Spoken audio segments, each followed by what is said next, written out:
music.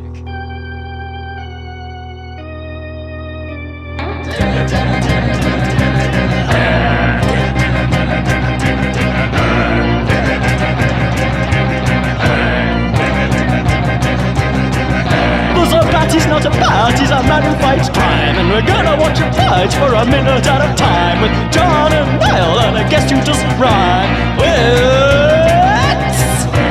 Bat Minutes!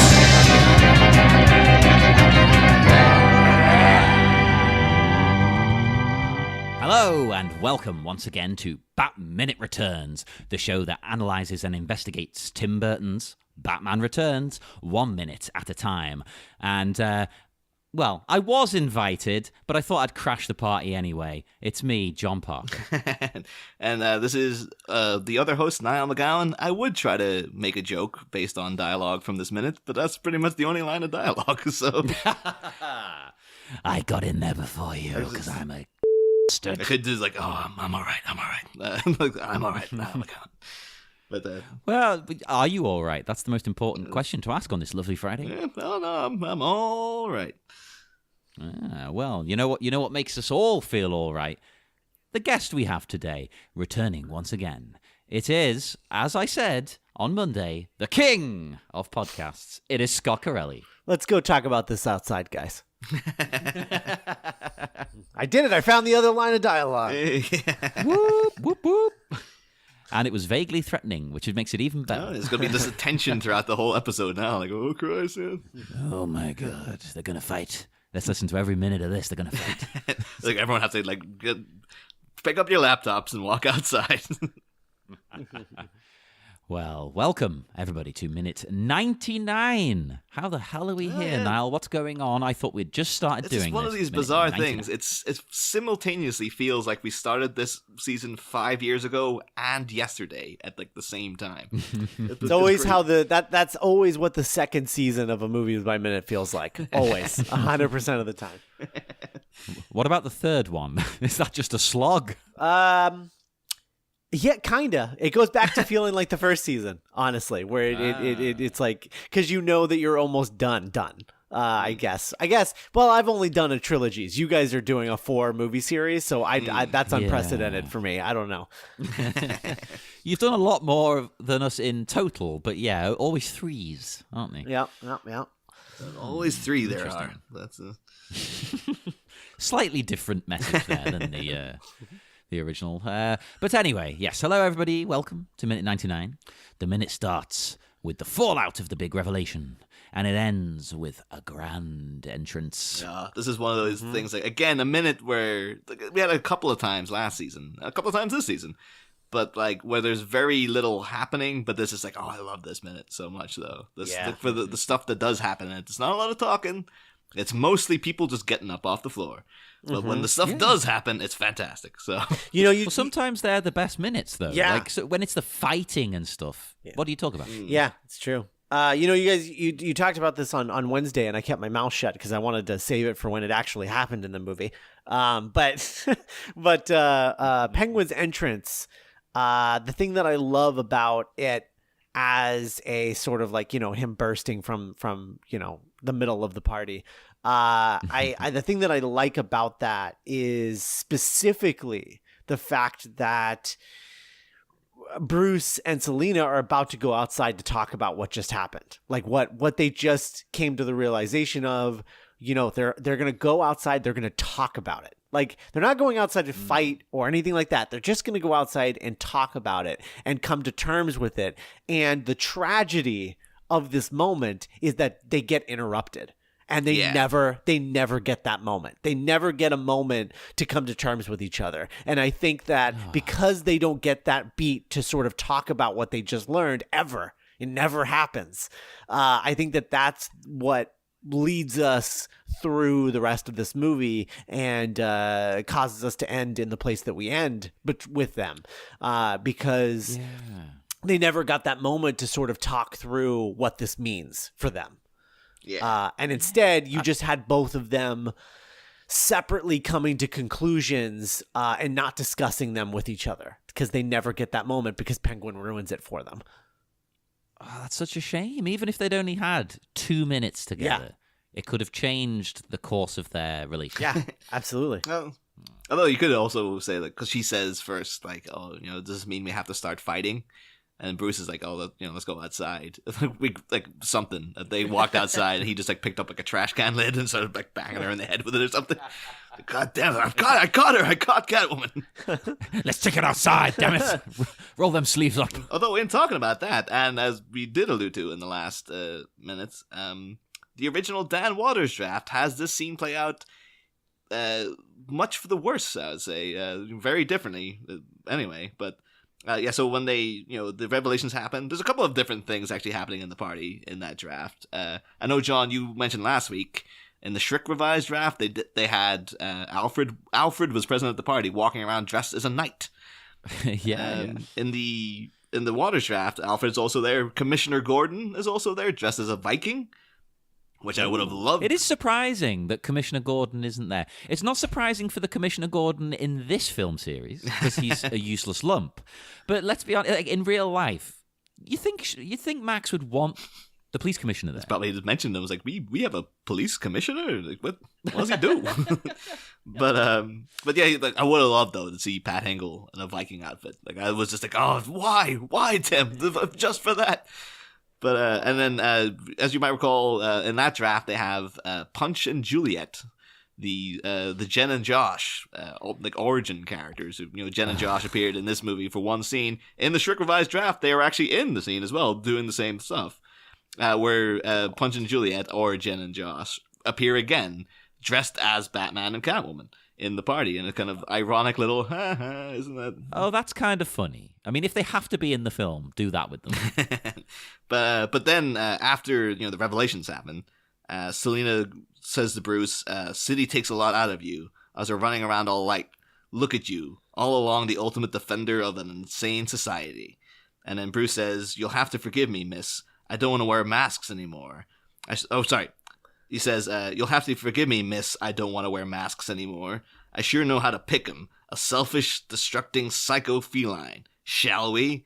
And then Bruce and Selina charge toward each other when suddenly the penguins drop their capes, revealing self-perpetuating arsenals. And it just turns into crazy time. But that is terrible. No, that's too comic book. Yeah, awful. Like most of the Dan Waters draft, it's pretty bad. That's no offense to you, Dan Waters. Who was the final screenwriter on this? Well, that's the thing. Like we did mention that Dan Waters wrote that draft, and then it was taken over by Wesley Schrick, and he pretty much fixed the movie. Okay. So it's credit most of the way. Yeah, it's credit to Dan Waters with revisions by Wesley Schrick, and then apparently Dan Waters was so furious about this. It's only this past Christmas that he's put up a post saying like, I should really apologize to this guy because he's done a lot of good work. Whereas apparently Dan Waters after seeing the movie initially wrote a furious like 13 or 14 page email to Tim Burton, or not even an email, a fax. And apparently the pages arrived out of order, so Tim Burton didn't know what he was talking about and stuff. And I guess that's why they never worked together again. Apparently they just had That's perfect for someone ranting. But again, those guys do seem like made in heaven. Like, oh, they made this great movie together. Dan Waters made Heathers, Tim Burton. He's like, oh, they seem like they really mesh, but they never work together again. Yeah. I'm assuming it's coming straight from that. But but Heathers, I love Heathers, but it's quite chatty, quite wordy. And I don't think that translates over to Batman very well. Or to Tim Burton. Yeah. No. I got like a lot of the kind of weird, warped version of Suburbia works with Burton, but that's about it, really. I'm trying to think of who he would mesh well with, who has that kind of dialogue.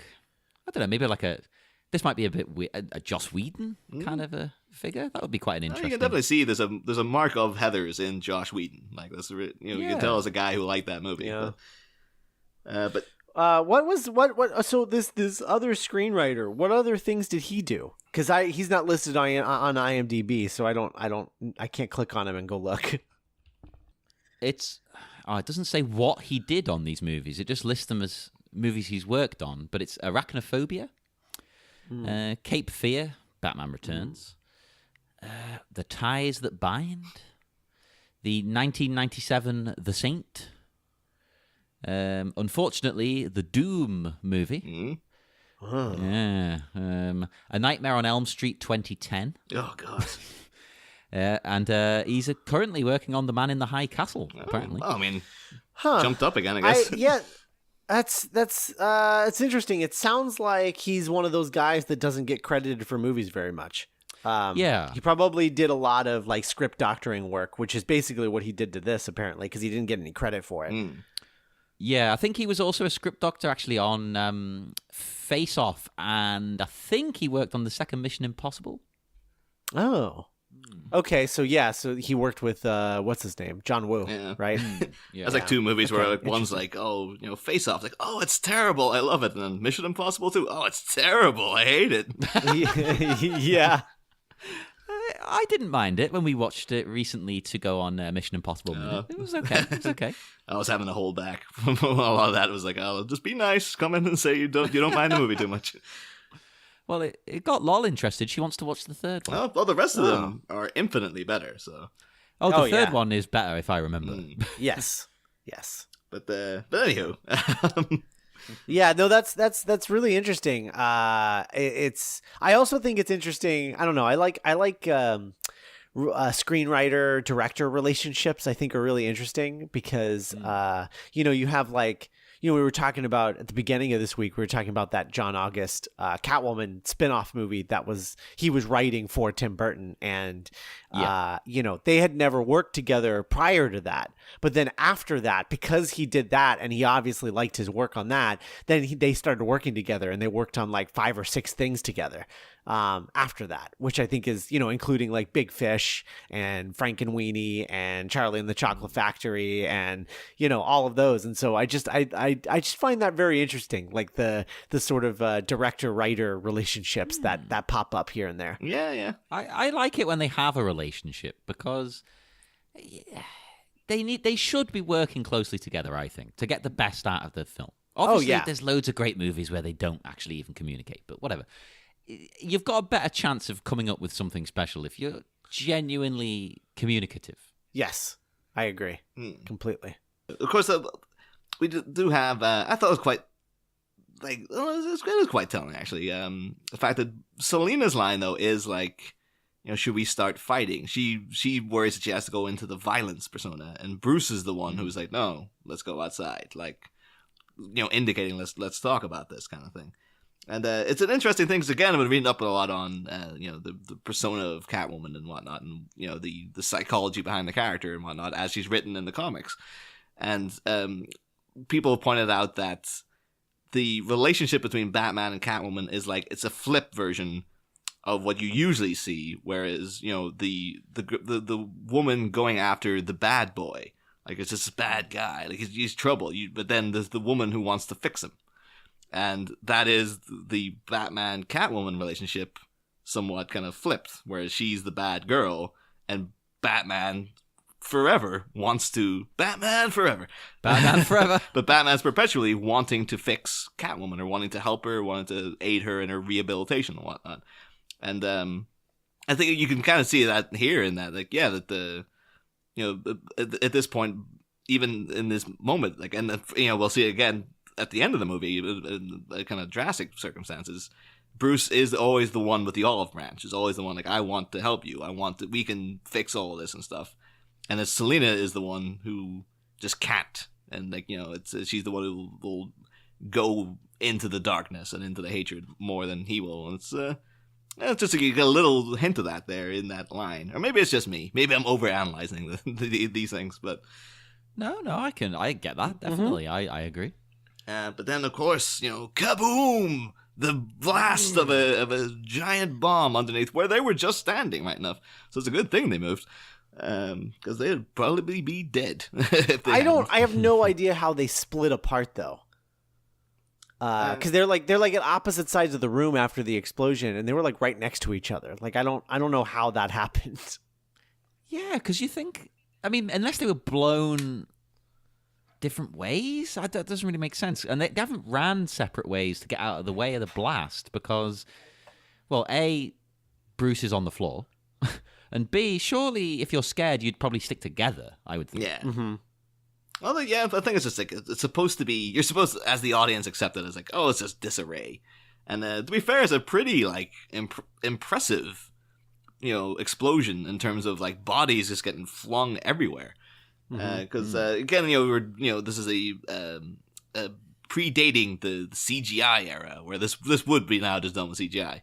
But this was a one take wonder. Like we had one shot to do this. This is one take, and let's just hope it goes okay. And went really well though, because the height that the stunt people are getting is pretty damn impressive. Like they're like one guy really cascades into a table and stuff. It looks like it's done a number on these people. Oh yeah. I also love as well the fact that like Chris Walken's he's in the midst of all this. Like they didn't get a look-alike, or they didn't get like Walken was like, "Yep, I'll fall down on the floor, and I'll so you get a reaction shot of people flying past me. Yep, I will happily do that." Yeah. Nowadays He's a pro. Nowadays, I doubt he would, but. To be fair to him, he's a considerably older man now. Come on. But even at that point, though, you think like he's part of the star wattage here. He would be like, nah, just get a stunt guy to put a wig on somebody. Why am I there for that? But when you said star wattage, it just made me really want to see Christopher Walken in Star Wars. Oh man. Oh my lord, why is he not in it? As an alien, that'd be great. That Or would be even great. better, I even was better as a thinking- droid.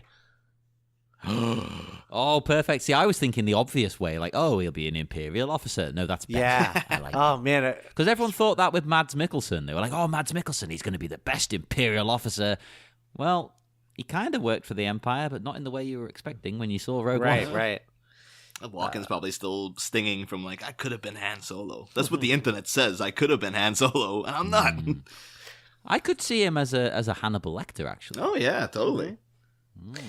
That'd be interesting. Not that I want to replace Mads. Don't get me wrong; he's my hero. I have questions about this because I have never. I mean, I guess you justify it by saying that this party is taking place on like a ground floor, but for whatever reason, this always struck me as like the top of a building. This party, Yeah. but yet he's coming up through the ground. So like, what did he go through the entire building, like floor by floor until he got there, or is he just like one floor below, or like what is the situation here? Like I think we're meant to believe he is one floor below, but to be honest, I hadn't thought about it. But I'm like you. I thought this was like high up in one of Shrek's buildings. Yeah. Because, rich people, they're jerks. They like to be high up for no bloody reason. Yeah. I just, if Dan Waters ever listened to this now, I was like, I told you should have had the scene of the penguin getting ready in the dock underneath, and you cut it, you goddamn it. That was part of his rant in the facts. Like, I can't believe you cut that scene. That was 12 pages of the... People are going to think he's on the top floor, and he's supposed to be on the bottom floor. It's his only real gripe. It's like, everything else was perfect, but... Well, in the strict revised draft, I'm not sure if it's in the original draft, but the penguin also has the organ grinder here with him on the dock. Yeah, that is it. He's got the penguins, but he's got the organ grinder who introduces the penguin for. Well, there's no reason for this at all, like because the penguin can introduce himself. But I do like the line because he comes out with, "Yes, Virginia, there is an Antichrist." Whoa.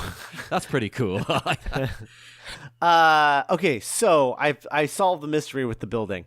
Oh. We are not in any building, boys. We are in Shrek's department store. This is his department store. This is See. you can see in the background when people are getting blown up on the sides. You can see all of the merchandise has been pushed to the sides, like underneath and stuff. Like there's mannequins in like wearing like tuxedos and stuff. Like this is the place that she just blew up, I think. Well, that's what confuses me, right? Is this supposed to be the same place? Or maybe has he a got different another one? department store? Yeah, has he got like a chain of them around the city, which seems excessive? Because this is definitely the same set, for sure. Yeah. It's probably like a note from the production. It's like, we're going a little bit over budget. Could you have that ball in like just the department store? Like, all right, I guess so. It is confusing though, because Okay, I know her explosion didn't level the building. It wasn't total catastrophe, but it did a number on, I would assume, the bottom few floors. They wouldn't be in a state to have a damn, as he calls it, masquerade ball. Oh, wait, we haven't got to that yet. No, we've been through that already. We've recorded out of sequence. I'm confused. I just took it though to be like it's kind of like Walmart, but it's like a high-end Walmart. So it's like, yeah, there's identical Shrek's department stores in every other street. I think Sears is probably a closer facsimile than Walmart. I was thinking that, yeah. Yeah. Yeah, but I was thinking like I mean, neither do we anymore. But oh, is it gone? Oh yeah. They went out of business a while ago.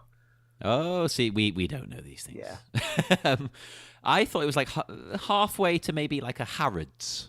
Niall, that'll mean something to you. Oh, I actually just edited. Oh no, or like a Selfridges, but like a nicer Selfridges. I just edited a big chunk of an episode where we go in deep talking about Harrods in minute 80, I think, of this movie. So, see, with that out of sequence, I haven't got a clue what's going on anymore. But yeah, of course, you get the various people in disarray just lying around, all the masks crumpled and whatnot. The guy in front of Selina, who was skull surrounded by flames. It's like, was he going as Ghost Rider? Almost definitely not. But it made me think of him for a little second. Why not, eh? And we all know, Nicolas Cage was born to play that part. Oh, yeah. He certainly looked the right age to be playing Ghost Rider. But and of course, then you get the Shrek showing a little bit of tenderness for Chip. And then one of my favorite shots of the whole movie, then, because we get a big build up here again that you wouldn't get if you knew who was coming. I mean, we know who's coming, but like if they showed you him getting ready and stuff, it wouldn't have the impact. But then you get this amazing shot of the penguin ascending up through the hole in the duck. And a fantastic iteration of the penguin theme, which is kind of at its most, with its most bravado, its most triumphant. I guess it's because it's kind of like this is the first time we're seeing the fully fledged villain penguin. Like he's kind of firmly established now. Like we saw him, we've heard the themes and stuff, but when we saw him previously, he was doing the whole like, oh, I just want to, we kidnapped Shrek. He's like, I just want to I come from up like you and all this, and then. He was, bullshitting the public for so long, and they thought he was a good guy. But this now is... Yeah, but hang on, you say that, but also, just to add extra stuff to what you're saying as well, when he's running for the mayor, there is a period of time where he's buying into it himself. Yeah. So he is leaving that villainy behind almost, because although they are kind of tricking the public, he buys into it. He starts thinking, oh, maybe I could be the mayor. Yeah. Mm-hmm. But at this point though, we get the fully fledged penguin march, because now he is the super villain. The penguin has arrived, and just get that. I love the fact that they even add in extra little notes and everything, because you have usually we hear dun dun dun dun dun dun dun, but this one's dun dun dun dun dun dun dun dun dun. Beautiful. It's absolutely fantastic. And just the way he's lit and everything. This was a shot from the trailer, which is one of those ones that's just like, oh yeah, you want that in your trailer. That's a prime shot right there. It's trailer made. Oh yeah. Yeah. It's great. I do want to talk about that small bit with Shrek and his son for a second, because I think what's funny about that is. It's here. They added that in here specifically because if they didn't, I feel like people wouldn't buy it when Shrek decides to take his son's place in the duck. Yes. I think they had to remind audiences that no, he actually does care about his son. He doesn't care about anything else. But he does care about his son, and see, look, he's checking to see if he's okay. He is, and later he's going to take his place on the duck. Yeah. Well, that is what's baffling, actually. You think with the character and you've seen, you've come to love to hate, Max Shrek, you would think he kind of wouldn't care about his son, almost. That sounds nasty, but the son would be the person he throws to the lions to escape himself. but it's not that way, which is interesting to me. They don't go with the obvious route. Yeah. But of course, then we have the penguins. Oh, you didn't invite me, so I crashed. Which is that's a good line. It's a good. I think that that organ grinder one was actually kind of better. But for years, I've appreciated the "so I crashed" joke. I think the organ grinder one would have been quite cool. Maybe if just the penguin said it. Yeah, you don't need the organ grinder there. That would have really hammered home though the whole because we've been talking about the whole movie of like the sort of allusions to the penguin as an antichrist figure, etc. So have him literally be introduced as the antichrist. Maybe they're like, it's a bit much. I mean, it's just going back to everything in that draft being like way too on the nose and not subtle, right? Yeah. Any chance to over-explain something is in this draft. I should ask Scott because this is you only get a little snippet of the penguin here, but this is obviously I know you're a comic book fan. What do you think of Danny DeVito's iteration of the character? Like, I know some hardcore comic book fans hate this idea about the penguin, losers, and other people absolutely love it. Oh no, I think it's fantastic, and I don't think you'll hear a lot of people say that it betrays the character. It's a betrayal of the legacy of the penguin and what he represents and blah blah blah. But it's still the penguin. It's still a story about someone who has a legacy of rich parentage and being shunned from that world and demanding to be part of it again. I mean, it's the same penguin. It's just that Tim Burton added an extra wrinkle about him being deformed. I don't really see why that's a problem. I don't think it takes away from anything. I think it's great. So I really love it as an adaptation of that character, and I think it makes him way more interesting than what people generally want, which is just like an arms dealer guy. That's so boring. That's so boring. The only other iteration of the penguin that I've enjoyed is because the penguin just in general isn't great, I think. Just in general as a character. And so that's why I like this one so much, because they found a really interesting vein to hit. And then the only other interpretation of that character that I really enjoyed was the Batman Telltale Games interpretation of the character, being that Bruce and Oswald were childhood friends who both came from rich families and like went to the same academy together. And then when things went down with Bruce's parents, they sort of separated and went down their own paths. And eventually the penguin's parents, it turned out that they had like stolen all their money from like Ponzi schemes and stuff. And so they lost all of their fortune. And Oswald sees this as a betrayal of like, I belong in that group of being rich. It's not my fault that my parents were thieves. Like, I belong there. And so like that's where he's coming from with his like sort of terrorist acts as the penguin. And I thought that was a really interesting take on the character as well. But like, yeah, I mean, the penguin can be so two-dimensional. I think that they did a really good job in this film with interpreting him in a way that maintains what he's always been, but also added like a few extra layers to it that I thought were really interesting. Yeah, because unless you're going the Tim Burton route, I mean, the only other one that works for me probably, is that Telltale one, because it adds something to the character. And like, I mean, I love the Arkham games, and the penguin in that's quite cool, I guess. He's a Cockney. His monocle is glass jabbed into his eye. That's pretty cool. But what's his story? He's an arms dealer. Yeah. Okay. It's boring. Like you certainly can't. Boring, if you do boring. that take on the penguin, fine. But like, don't you dare make a whole movie about that, because that is not interesting. If you just need him to come in like for like a couple of scenes to like be an arms dealer, like if you're gonna have an arms dealer in your movie, like go ahead and just use the penguin, but like just do that. Like don't make him the full villain. Yeah. Well, I'm surprised actually that Nolan didn't put him in that kind of capacity. Instead, he kept going back to the well that was the Scarecrow. Yeah, people a bit too much. People really wanted him to do the Penguin for some reason, because they remember everyone was they wanted the Riddler and they wanted the Penguin.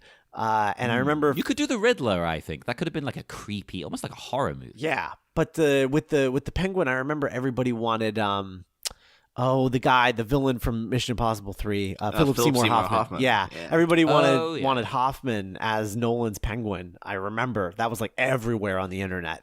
Yeah. I think everybody wanted that though, is because people just thought, oh, they're making new Batman movies, they're going to follow the layout of the old one, so you'll have the Joker, and then you'll have the Penguin, and then you'll have the Riddler, and then you'll have Two-Face, and all this kind of stuff. Yeah. People just went to the fact that Nolan went and went like, I'm doing the Scarecrow. Like, what? And like, I'm doing Ra's al Ghul. Who? Like, all this kind of stuff. Scarecrow, though, I think that, again, going back to those Arkham games, they show what you can do with the Scarecrow. Yeah.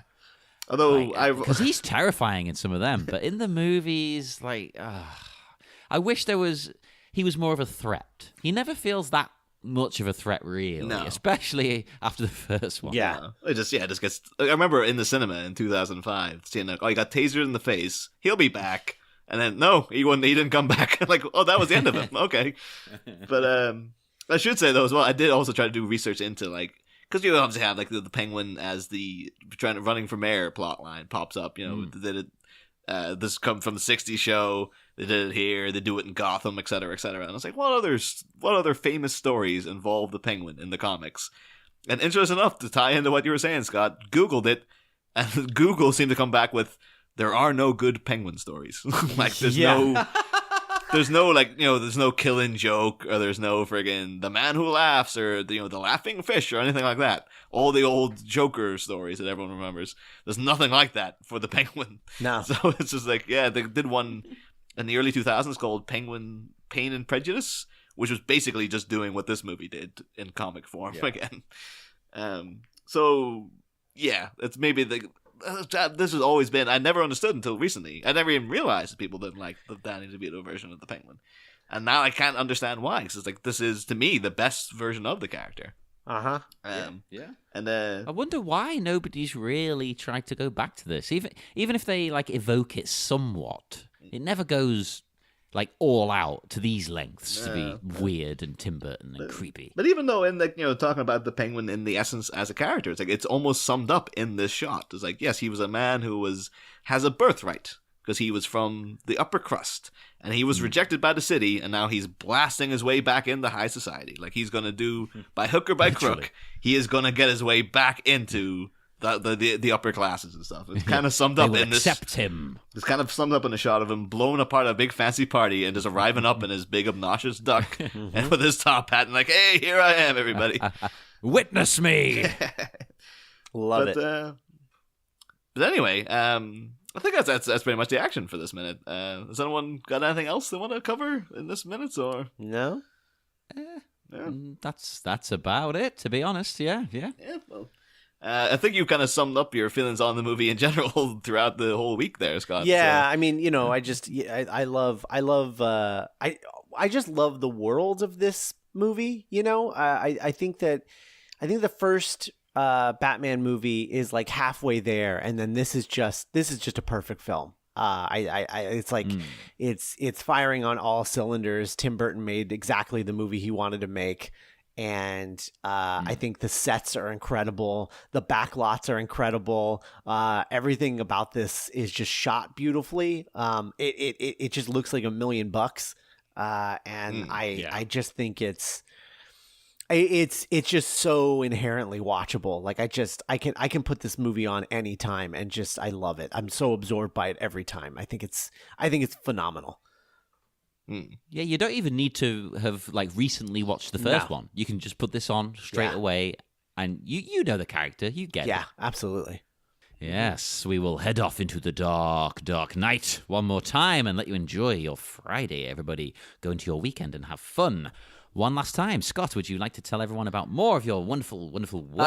Yeah, I mean, I would just check out duelinggenre.com and check out all the podcasts that we have there. As I said earlier in the week, I host Spider-Man Minute and the Cornetto Minute currently, but I also do The Doctor's Companion, which is a Doctor Who show. I did 345 episodes of Back to the Future Minute, which is complete. So you can go back and listen to all of that.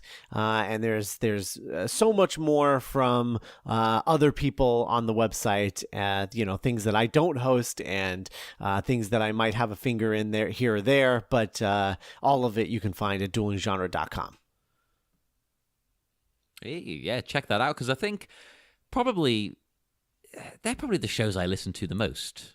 Is the shows on Dueling Genre. Thank you. So, yeah, because I'm looking at my list now on Podcast Addict, and yes, it's definitely most of the things I have on the go at the moment. Wow. At least. One or two from other places, but yeah, endless. But I never, this is going to sound awful, I never finished Back to the Future. I got halfway through the third one, and then got sidetracked with a bunch of other shows coming out, including your shows. So it's still sat there with about 8 episodes downloaded since they came out. So I am going back to that once you wrap up this season of Cornetto. So, speaking of Cornetto, everybody go to your local shop and get the vegan Cornetto. That's brand new. I haven't had it yet. Tell me how it is. You can't. Probably nice. You can't say that. You go and try it and then come back next week. Like, oh, don't get it. It's terrible. And then we'll be like, we already listened to you, John. You led us down the wrong damn path. It's probably lovely. Probably. Maybe. I mean, I like vegan ice cream. Cornettos are nice. Come on, Walls. Pull your finger out. Get a decent Cornetto out there. It's probably good. Probably. So let me know, everybody. And send us other messages, not necessarily Cornetto related. It can be Batman too, if you really want. At the Bat-Minute Listeners Cave, where I mostly post memes for some reason, which is all I do in my spare time anyway. And you can send us tweets at Bat-Minute. And we're on Instagram at, is it the Bat-Minute now, Niall? Or is it? I believe so. It's the Bat-Minute, because there's so many pretenders to the crown. Of course, there's millions of them, and we're dispatching them one after another. And we will see you again on Monday. Sadly, Scott will not be with us, but we'll have a new guest and new exciting minutes of Bat-Minute Returns. Next time, an abduction. The Buccaneer of Birds marks his return by announcing he's setting the district's cardinal kids to burn. But while he has his scope set on a particular dope, will a swift Shrek suggestion offer some hope? Find out next week. Same Bat Pod, different Bat Minute.